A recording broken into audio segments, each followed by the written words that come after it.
Bonjour à tous et bienvenue pour cette nouvelle vidéo dans laquelle j'ai envie de vous parler des émotions.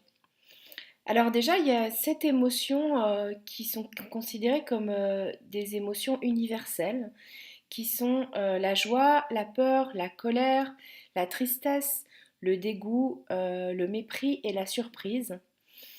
Et elles sont considérées universelles dans la mesure où, quelle que soit la culture, quelle que soit l'éducation, il y a les mêmes mouvements en fait qui se mettent en place au niveau du visage par rapport à ses émotions et qu'il est donc capable de les reconnaître chez autrui, quelle que soit sa culture ou son éducation.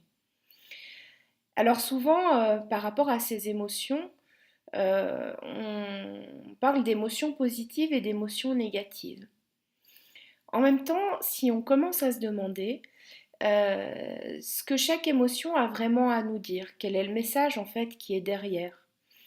Si on commence à considérer que derrière chaque colère qu'on peut ressentir face à quelqu'un ou face à une situation, il y a quelque chose en fait au fond de nous qui a simplement besoin d'avancer sur quelque chose.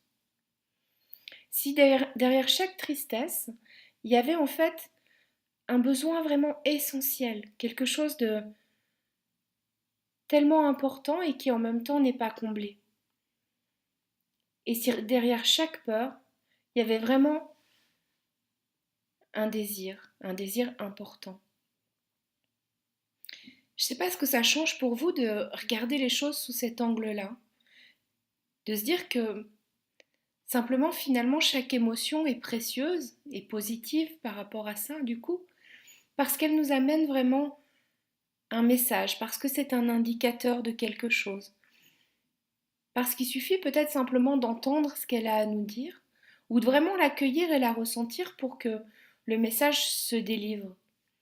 Un jour, j'ai entendu une citation qui disait quelque chose du style et si finalement ne pas accueillir une émotion, c'était comme ne pas ouvrir un courrier qui nous est adressé. Je trouve vraiment joli de voir les choses de cette manière-là. Et puis, d'autre part, dans chaque émotion, il y a aussi une énergie particulière. D'ailleurs, par exemple, chez les Grecs, la colère était vraiment considérée comme une vertu, parce que, en fait, elle avait de la force. Et si on commence à finalement faire attention, prêter attention à l'énergie qu'il y a dans chacune de ces émotions. Et si dans ce cas-là, on pouvait simplement récupérer cette énergie pour pouvoir aller la mettre dans autre chose, pour pouvoir aller l'orienter vers un projet, vers un objectif, vers quelque chose qui nous fait vibrer. Alors qu'est-ce que ça changerait du coup? Je ne sais pas pour vous ce que ça changerait vraiment.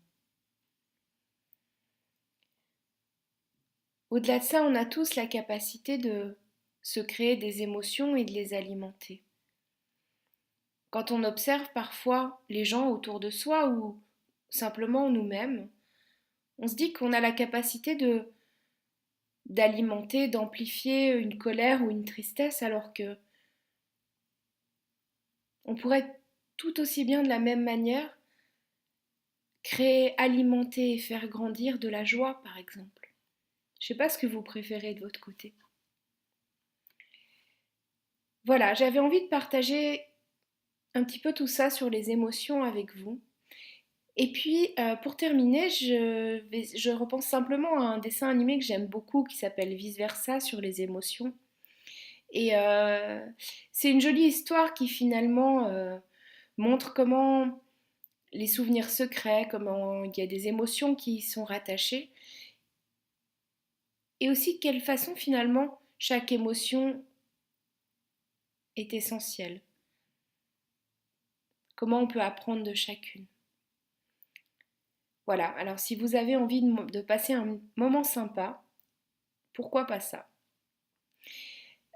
Si vous avez aimé cette vidéo, sentez-vous libre de la partager.